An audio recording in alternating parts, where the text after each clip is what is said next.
हजरत उस्मान गनी अपने घर की छत पर खड़े हैं। देखते हैं कि दूर से एक आदमी नंगे पैर भागता चला जा रहा है। दिल ही दिल में सोचते हैं कितना बड़ा बेवकूफ आदमी है, इतनी कड़ी धूप में नंगे पैर ये भाग रहा है, पता नहीं ये कहां जा रहा है, इसको थोड़ा सा आराम कर लेना चाहिए था। ये गर्म जमीन पर नंगे पैर क्यों भाग रहा है? ये बेवकूफ आदमी है, इतनी सख्त धूप में ये कहां भाग रहा, पसीना पसीना।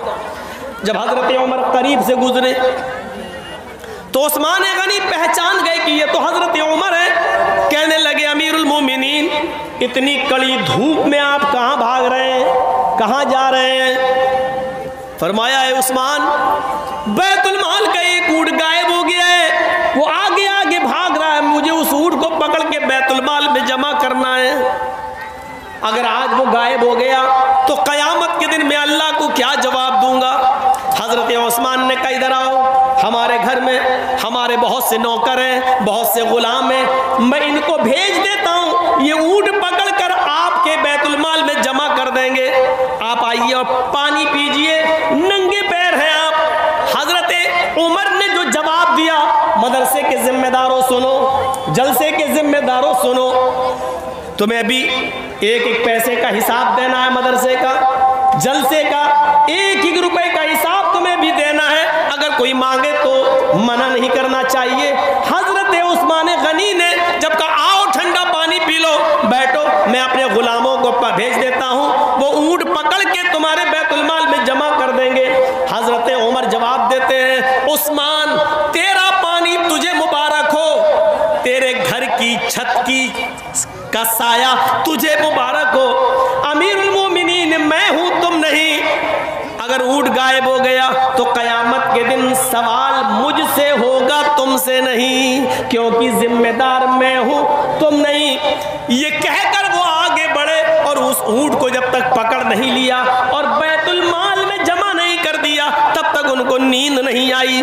जब बैतुल माल में उस ऊँट को लाए तो बैतुल माल के जिम्मेदारों से पूछा, ये ऊँट कैसे भाग गया? तुमने निगरानी नहीं की, रस्सी तोड़ने में कामयाब कैसे हो गया? तो एक साहब ने बताया, अमीरुल मोमिनीन, इस ऊँट की लेटरीन के रास्ते में जख्म हो गया है। दुम उठाया, देखा तो उसमें घाव है, जख्म है और उसकी लेटरीन के रास्ते से ब्लड निकल रहा था। हजरत उमर से कहा, अमीरुल मोमिनीन, ये बैठ नहीं पाता है, जब बैठता है तो इसको दर्द और तकलीफ होती है, इसलिए तकलीफ के अंदर इसने ताकत लगाई और रस्सी को तोड़ने में कामयाब हो गया।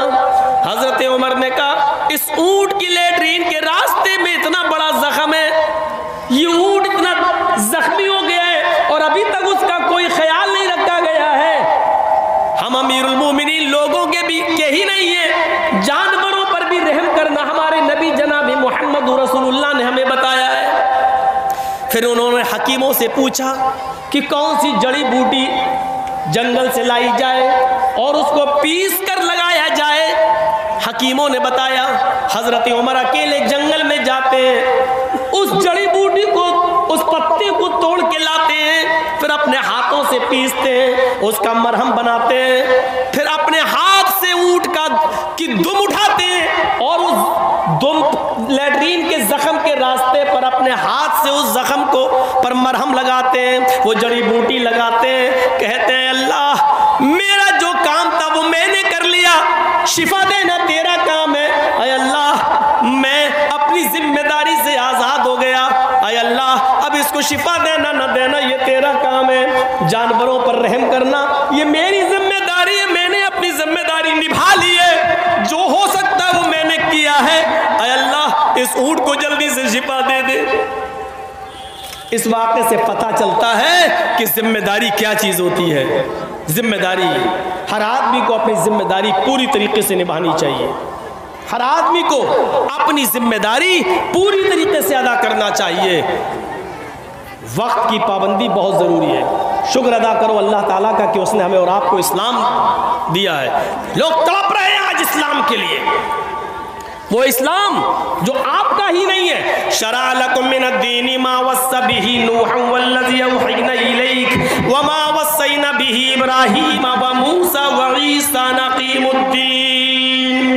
ऐ मोहम्मद सल्लल्लाहु अलैहि वसल्लम, मैंने आपको वही दीन देकर भेजा है, मैंने आपको वही दीन देकर भेजा है जो दीन आपसे पहले नूह अलैहिस्सलातु वस्सलाम को देकर भेजा था, और नूह के बाद इब्राहीम और मूसा और ईसा भी जो दीन लेकर गए वही दीन मैंने आपको भी देकर भेजा है। ये गलत अफवाह है कि इस्लाम मुसलमानों का धर्म है। ये योगी मोदी आज जो चुनाव के मौके पर हिंदू मुस्लिम कर रहे हैं ना, और देख लीजिए कासगंज यूपी में पुलिस कस्टडी के अंदर एक मुसलमान को मार दिया गया, सिर्फ माहौल बनाने के लिए। यूपी जो चुनाव आ रहा है वो बनाने के लिए। ये हिंदू मुस्लिम अगर ये अपनी किताबें पढ़ लें, योगी जी बड़े भक्त बनते हैं राम के और राम मंदिर बनवा रहे हैं अयोध्या में, अगर अपनी किताबें पढ़ लें, अपनी किताबें, तो यकीन मानिए इस्लाम से मोहब्बत करने लगेंगे, क्योंकि इस्लाम ये मुसलमानों का धर्म है ही नहीं, सिर्फ ये उनका भी धर्म है। इसी दीन और इसी धर्म को रामचंद्र जी ने भी पेश किया है, कृष्ण जी ने भी पेश किया है। ये सिर्फ मुसलमानों का नहीं है। हमने कब कहा है कि मोहम्मद सल्लल्लाहु अलैहि वसल्लम जो इस्लाम लाए वही नहीं? अल्लाह ताला खुद कह रहा है, मोहम्मद सल्लल्लाहु अलैहि वसल्लम आपको मैंने कोई नया धर्म नया दीन नहीं दिया है। आपसे पहले भी जो नूह अलैहिस्सलाम आए थे उनको भी यही दीन दिया था, और नूह के बाद जो इब्राहीम, मूसा और ईसा, मोसेस और जीसस जो आए उनको भी हमने यही दीन देकर भेजा। उन लोगों ने जब दीन में गड़बड़ी पैदा की तो उसकी इस्लाह के लिए वही दीन हमने असली शक्ल में आपको देकर भेजा है। क़ुल या अहलल किताबी तआलू इला कलिमतिन सवाइन बैनना व बैनकुम अल्ला नअबुदा इल्लल्लाह। आए मोहम्मद सल्लल्लाहु अलैहि वसल्लम आप ऐलान कर दीजिए, आप दुनिया वालों को बता दीजिए, आप दुनिया वालों से कह दीजिए, आप यहूदियों से और ईसाइयों में ऐलान कर दीजिए, या अहलल किताब, आए अहले किताब, आए तौरात वालों, ज़बूर वालों, इंजील वालों, आए यहूदियों, आए ईसाइयों और आए दाऊद अलैहिस्सलाम के मानने वालों, तआलू इला कलिमतिन सवाइम बैनना व बैनकुम, आओ एक ऐसे कलमे की तरफ। देखिए कुरान क्या कह रहा है, तआलू इला कलिमतिन सवाइम बैनना व बैनकुम, आओ एक ऐसे कलमे की तरफ, आओ एक ऐसे मूल मंत्र की तरफ जो हमारे और तुम्हारे दरमियान बराबर है। यानी वही कलमा आए यहूदियों तुम्हारा भी है, वही कलमा ईसाइयों तुम्हारा भी है। और देख लो मूसा अलैहिस्सलाम जब रसूल बनकर दुनिया में आए तो उनका कलमा था ला इलाहा इल्लल्लाह, मूसा रसूलुल्लाह। नूह अलैहिस्सलाम को जब पहले रिसालत मिली तो उनका भी कलमा था ला इलाहा इल्लल्लाह, नूह रसूलुल्लाह। ईसा अलैहिस्सलाम आए तो उनका कलमा था ला इलाहा इल्लल्लाह, ईसा रसूलुल्लाह। देख रहे हैं आप, नूह आए तो कलमा नहीं बदला गया, सिर्फ दूसरा जुमला बदला जा रहा, बस ला इलाहा इल्लल्लाह तीनों का एक ही रहा, ला इलाहा इल्लल्लाह नूह रसूलुल्लाह। मूसा जब आए तो पढ़ा गया ला इलाहा इल्लल्लाह मूसा रसूलुल्लाह, ला इलाहा इल्लल्लाह नहीं बदला जा रहा है। ईसा जब आए तो पढ़ा जा रहा है ला इलाहा इल्लल्लाह ईसा रसूलुल्लाह। कलमा पहला मंत्र नहीं बदला गया, रसूल के एतबार से दूसरा जुज बदला गया। जब इस्लाम आया, मुहम्मदुर रसूलुल्लाह आखिरी नबी बनकर आए तो आपने भी उसी मूल मंत्र को बाकी रखा, ला इलाहा इल्लल्लाह मुहम्मदुर रसूलुल्लाह। पहला मंत्र नहीं बदला गया। और हिंदू भाइयों में भी पहला मंत्र वही है, एकम ब्रह्मादित्य नास्ति नास्ति किंचन, एक ही ब्रह्मा है दूसरा नहीं। बल्कि पंडित जब मरता है तो मरने से पहले अपने बेटे को ला इलाहा इल्लल्लाह पढ़ने की वसीयत करता है। मरने से पहले कहता है मेरे बेटे तू भी मरने से पहले ला इलाहा पढ़ लेना, जिसको हम वेदों की जबान में अनकही कहते हैं। ला इलाहा हरणे पापन इल्लल्लाह परमपिदम। मेरे बेटे मरने से पहले ला इलाहा पढ़ लेना, हरणे पापन। जब तू ला इलाहा इल्लल्लाह पढ़ेगा तो तेरे पाप हरण हो जाएंगे, तेरे पाप मिट जाएंगे। ला इलाहा इल्लल्लाह पढ़ोगे तो तुम्हारे पाप धुल जाएंगे, मिट जाएंगे, खत्म हो जाए। यानी इस्लाम लाने से पाप मिट जाते हैं। इन्नल इस्लाम यहदिमु मा काना क़ब्ला, जो इस्लाम कबूल कर लेता है, कलमा पढ़कर इस्लाम की शीतल छाया में आ जाता है, उसके इस्लाम लाने से पहले जितने भी गुनाह हैं सारे के सारे गुनाह माफ़ कर दिए जाते हैं, उसके गुनाह बख्श दिए जाते हैं। ये इस्लाम का भी कलमा है। कौन कहता है कि इस्लाम सिर्फ मुसलमानों का धर्म है? कौन सी चीज़ ऐसी है जो हम करते हैं और आपके यहाँ नहीं है? बताइए। हम कलमा पढ़ते हैं, आप भी ब्रह्म सूत्र पढ़ते हैं, हम ला इलाहा इल्लल्लाह पढ़ते हैं, आपके यहाँ पर भी ला इलाहा इल्लल्लाह है। ला इलाहा हरणे पापन इल्लल्लाह परम पिदम, ये क्या है? एकम ब्रह्मा द्वितीय नास्ते नास्ते किंचन, ये क्या है? हम नमाज पढ़ते हैं, आपके यहाँ पर भी साष्टांग है। 8 अंगों को ज़मीन पर रखो, 8 अंगों को ज़मीन पर रखो, यानी नाक और माथा 2, 2 हाथ 4, दोनों घुटने 6 और दोनों पैर 8, यानी सजदा करो। हमारे यहाँ नमाज है तो आपके यहाँ साष्टांग है, यानी सजदे का जिक्र आपके यहाँ पर भी है। बल्कि कृष्ण जी ने अर्जुन को 5 वक्त की नमाज पढ़ने का हुक्म भी दिया श्रीमद् भागवत गीता के अध्याय 6 मंत्र नंबर 10 में। योगी युज्जित सततमात्मानं रासिस्थिता एकाकी अच्युतात्मा निराशीर परिग्रह। जब तुम ईश्वर की पूजा करने खड़े हो तो पूरे शरीर का योग कर लो, पूरे शरीर की एक्सरसाइज कर लो। हृदय नमः, सीने पे हाथ रख लो, हृदय दिल नमः, सर को झुका लो, सजदे की जगह पर हृदय दिल हाथ। हिंदू को देखते हो आप, ऐसे करता है, मूर्ति के सामने खड़ा ऐसे, ओम भूर्भुवः स्वः। किसी हिंदू को आपने ऐसे ऐसे नहीं देखा होगा, ऐसे ही देखा होगा। क्यों? दिल से इबादत या दिल से पूजा। ये हृदय, जब ईश्वर की पूजा करने खड़े हो तो दिल पर हाथ रख लो। हम लोग भी अल्लाह अकबर कहकर यहाँ हाथ रख लेते हैं। जो लोग जहाँ रखते हैं हमें उनसे कोई एतराज़ नहीं है, लेकिन इबादत दिल से होती है, इस बात को याद रखिए। हृदय नमः, अपने सीने पर हाथ रख लो। अर्जुन कह रहे हैं, कृष्ण कह रहे हैं अर्जुन से, कृष्ण जी अर्जुन से, सतत महात्मानम, और हमेशा पढ़ते रहना, कभी छोड़ना नहीं। राशि स्थित, एक दिन छोड़ दोगे धर्म से हट जाओगे। अल्लाह के नबी ने क्या कहा? मन तरक सलात मुतअम्मिदन फक़द कफ़र, जिसने कसदन जानबूझकर एक वक्त की नमाज छोड़ी उसने कुफ्र किया। एकाकी अच्युतात्मा निराशीर परिग्रह, एक अल्लाह के सामने खड़े हो जाओ, यच्चतात्मा, अपनी आत्मा को वहीं लगा दो, इधर उधर मत देखो। ऐसे नहीं। हम लोग क्या करते हैं? अब तो बहुत से लोग ऐसे करने लगे। अल्हम्दुलिल्लाह रब्बिल आलमीन। अब कहीं इमाम साहब ने अगर कहीं लंबी सूरत पढ़ दी, अलिफ लाम मीम ज़ालिकल के, तो चौंक जाएगा, है ये तो बहुत लंबी सूरत है, फिर ऐसे घड़ी देखेगा। आजकल ये हो रहा है। कभी कभी तो ऐसे भी देख ले, ऐसे भी हो जाते हैं। जबकि कृष्ण जी अर्जुन से कह रहे हैं यच्चतात्मा, आत्मा वहीं लगी रहे, दिल इधर उधर नहीं होना चाहिए, एकाकी एक जगह। निराशीर परिग्रह, सारे देवी देवताओं से निराश हो जाना, ऊपर वाले से निराश मत होना।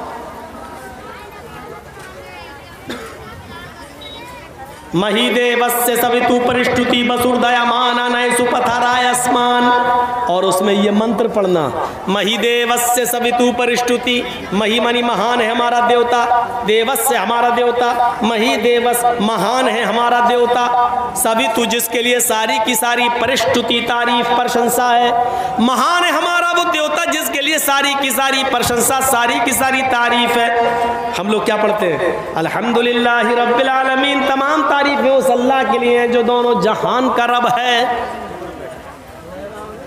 कृष्ण जी कह रहे हैं ये पढ़ो, हमारे यहाँ भी वही पढ़ा जा रहा है। कृष्ण जी कहते हैं अर्जुन बसुर दयामाना, उसके बाद कहो वो बड़ा दयालु और कृपालु है। हम लोग क्या पढ़ते हैं?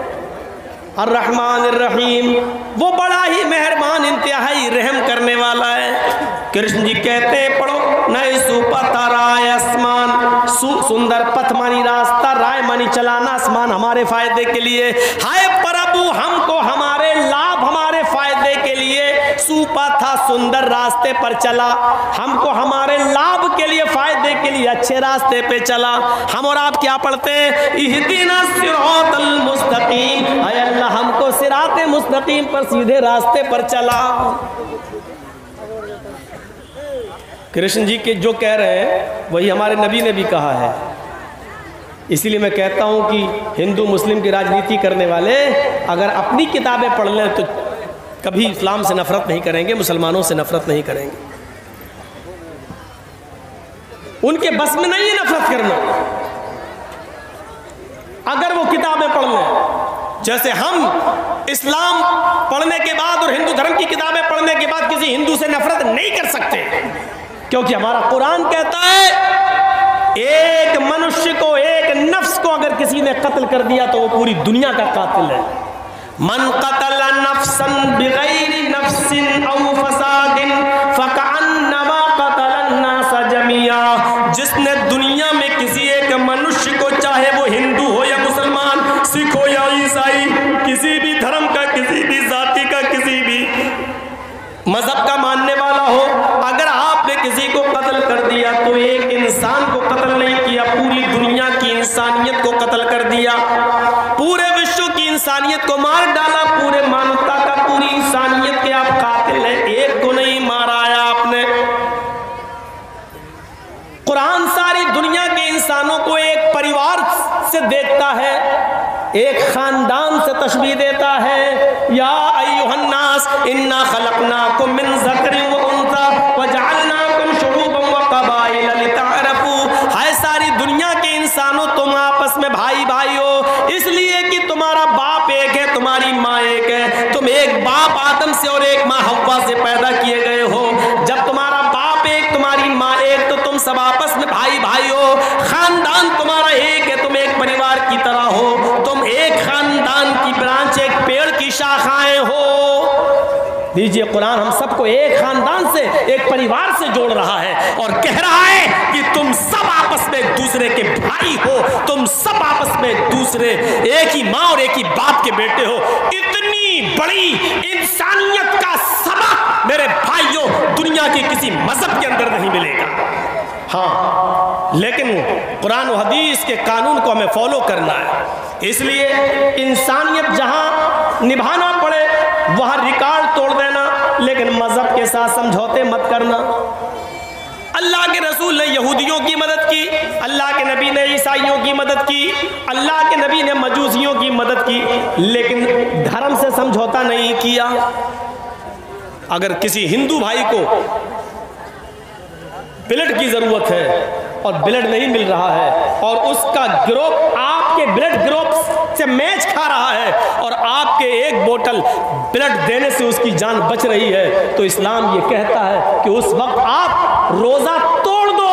अगर रोजे की हालत में भी हो तो आप रोजा तोड़ दो और रोजा तोड़कर ब्लड दे दो और ब्लड देकर उसकी जान बचा लो। इस रोजे की कज़ा बाद में हो सकती है, अगर जान चली गई तो बाद में जान वापस नहीं आएगी। एक गैर मुस्लिम के लिए इस्लाम ये कहता है कि तुम अपना रोजा तोड़कर ब्लड देकर उसकी जान बचा लो, रोजे की कज़ा बाद में कर लेना। इंसानियत निभाई तो इतनी, लेकिन ये भी नहीं कहा कि तुम उनके मंदिरों में जाकर सजदा कर लो। अल्लाह के नबी ने कहा, कुरान की आयत नाजिल हुई जब काफिरों ने कहा कि 6 महीने आप हमारे माबूद की इबादत कर लें, हमारे खुदा, और 6 महीने हम आपके माबूद की, आपके रब की इबादत कर लेते हैं, तो अल्लाह के नबी ने साफ कह दिया, लकुम दीनुकुम वलिय दीन, ये नहीं होगा। इंसानियत हम निभाएंगे लेकिन दीन के साथ समझौता नहीं करेंगे। तुम्हारे लिए तुम्हारा दीन और हमारे लिए हमारा दीन, ये समझौता नहीं कर सकते हम। क़यामत की निशानियों में से एक निशानी ये बताई, युस्बिहु रजुलु मुमिनन व युमसी काफिरन व युमसी मुमिनन युस्बिहु काफिरन। एक मुसलमान को तुम देखोगे सुबह फजर की नमाज पढ़ेगा, नमाज पढ़ने के बाद कुरान की तिलावत करेगा, मस्कीनों को, गरीबों को खाना खिलाएगा, सुबह सवेरे उठेगा तो वो मोमिन होगा, लेकिन शाम का सूरज डूबने से पहले पहले वो काफिर हो जाएगा। ये क़यामत की निशानी बताई। एक ज़माना ऐसा जाएगा कि मुसलमान सुबह हालत ईमान में उठेगा, लेकिन सूरज डूबने से पहले पहले वो काफिर हो जाएगा। आज आज ये चुनाव का दौर है और देख लीजिए आज चुनाव के इस दौर में ऐसा हो रहा है या नहीं हो रहा है। एक बेचारा मुस्लिम कैंडिडेट सुबह उठता है, फजर की नमाज पढ़ने जाता है, कुरान की तिलावत भी करता है, गरीबों की मदद भी करता है, ज़ुहर भी पढ़ता है, लेकिन उसको मालूम है कि हमें हिंदू लोगों का भी वोट लेना है, हिंदू भाइयों का भी वोट चाहिए। हिंदुओं को खुश करने के लिए वो उनके मंदिर में चला जाता है, वहां जाकर टीका भी लगा लेता है और मूर्ति पे जाके वो हार भी चढ़ा देता है, इसलिए कि ऐसा करने से हमें हिंदू भाइयों का वोट मिल जाएगा। मेरे भाइयों, सुबह वो हालत ईमान में उठा, लेकिन शाम होने से पहले पहले उसने कुफ्र कर लिया है। फरमाया अल्लाह के नबी ने, ये कयामत की निशानी होगी, एक मुसलमान हालत ईमान में उठेगा, लेकिन शाम होने से पहले पहले वो काफिर हो जाएगा। दुनिया के चंद सिक्कों को हासिल करने के लिए वो अपना दीन बेच देगा, दुनिया के चंद टुकड़ों को पाने के लिए वो अपना दीन का सौदा कर देगा, दुनिया के चंद सिक्कों के लिए वो अपने दीन की सौदेबाजी करेगा। अपने मुआशरे और समाज पर ऐसे मुस्लिम कैंडिडेटों पर नजर रखो जो गैर मुस्लिमों का वोट पाने के लिए टीका भी लगा रहे हैं और मूर्तियों पर हार भी चढ़ा रहे हैं। और दलील क्या देते हैं, अरे हिंदू भाई भी तो कैंडिडेट है, वो भी तो रोजा रख लेता है या इफ्तार पार्टी में आ जाता है, वो भी तो टोपी लगा लेता है, हमें क्या मतलब है, हमें उससे क्या मतलब है वो क्या कर रहा है। लेकिन आपकी शरीयत आपको इजाजत नहीं देती है कि आप मंदिर में जाकर टीका लगाएं। टीका लगाना ये मुशाबिहत है गैर मुस्लिम से, और मन तशब्बह बिक़ौमिन फहुव मिन्हुम, जो जिस कौम की मुशाबिहत करेगा क़यामत के दिन उसी के साथ उठाया जाएगा। मूर्तियों पर फूल और हार और मालाएं नहीं चढ़ाई जा सकती। अगर आपने मंदिर में किसी मूर्ति पर फूल और मालाएं चढ़ा दी तो माफ कीजिएगा बहुत से लोग दलील दे देंगे, जब आपका नेता मूर्तियों पर फूल और हार माला चढ़ा देता है तो हमने कब्रों पे अगर फूल चढ़ा दिए तो कौन सा जुर्म किया है, हमने या चादर चढ़ा दी तो कौन सा जुर्म किया है। मेरे भाइयों, किसी भी पत्थर पर फूल और माला नहीं चढ़ाया जा सकता है, उसके सामने हाथ जोड़ के खड़ा नहीं होया जा सकता है। अगर शरीयत ने किसी पत्थर को चूमने की इजाजत दी है तो वो सिर्फ हजरे अस्वद है जो खाने काबा में लगा हुआ है, सिर्फ उस पत्थर को चूमने की इजाजत दी है। अगर आसानी के साथ वहां जा सकते हो और उसको छू सकते हो तो छू लो, और चूम सकते हो तो उसको बोसा दे दो। लेकिन अगर ये आसान ना हो, भीड़ बहुत ज्यादा हो, तो हाथ का इशारा कर लो, बस इतना काफी है और आपको सवाब मिल जाएगा। दिल में नियत करो, अगर भीड़ ना होती तो मैं जरूर चूमता, लेकिन मैं नहीं चूम पाऊंगा क्योंकि भीड़ बहुत ज्यादा है। दाहिना हाथ उठाकर इशारा कर दीजिए और अपना चक्कर लगाना शुरू कर दीजिए। उस पत्थर को ही चूमा जा सकता है और उसका बोसा लिया जा सकता है, उसके अलावा किसी पत्थर को नहीं चूमा जा सकता। लेकिन हजरत उमर फारूक का जब जमाना आया तो उमर फारूक को डर लगने लगा, इस पत्थर को लोग चूमते हैं, ऐसा ना हो कि इस पत्थर को आगे चलकर लोग इसको खुदा बना ले, माबूद बना ले, कहीं इस पत्थर से रोजी रोटी ना मांगने लगे, इस पत्थर से कहीं औलाद ना मांगने लगे, इस पत्थर को बाबरकत पत्थर समझकर बरकत के हुसूल के लिए बैठने न लगे। तो हजरत उमर फारूक ने तवाफ करने से पहले उस पत्थर पे हाथ रख के कहा था, आए पत्थर, अन्नका हजरुन ला तनफउ वला तजुर, आए पत्थर तू सिर्फ एक पत्थर है, आए हजरे अस्वद तू सिर्फ एक पत्थर है, तू किसी को नफा नहीं पहुंचा सकता, तू किसी को नुकसान नहीं पहुंचा सकता, तेरे अंदर नफा देने की और नुकसान पहुंचाने की ताकत नहीं है। मैं तो सिर्फ तुझे इसलिए चूमता हूं क्योंकि मुहम्मदुर रसूलुल्लाह को मैंने चूमते हुए देखा है। अगर मेरे नबी ने तुझे न चूमा होता तो मैं भी तुझे नहीं चूमता। बस आए पत्थर सुन, तेरे अंदर किसी को कुछ देने की और किसी से कुछ छीनने की ताकत नहीं है, तू माबूद नहीं है, तू खुदा नहीं है, तू रब नहीं है। सवाल यह है कि फिर मैं तुझे चूम क्यों रहा हूं? मैं सिर्फ इसलिए चूम रहा हूं क्योंकि मेरे नबी ने तुझे चूमा, इसलिए हम तुझे चूम रहे हैं। तो मेरे प्यारे साथियों, ये कहकर लोगों को बता दिया कि पत्थर पत्थर है, ये रब नहीं है, ये माबूद नहीं है, यहाँ चादर नहीं चढ़ाई जाएगी, यहाँ हाथ जोड़कर खड़ा नहीं हुआ जाएगा, इस पत्थर से किसी की, किसी की बरकत की उम्मीद मत रखना। बस एक सुन्नत है उसको चूमना, एक छूना और बोसा लेना सुन्नत है। मेरे प्यारे साथियों, ये इस्लाम की शीतल छाया और इस्लाम की साफ और शफाफ तालीम है। इसे हमें और आपको गौर करना चाहिए और लेना चाहिए और सीखना चाहिए।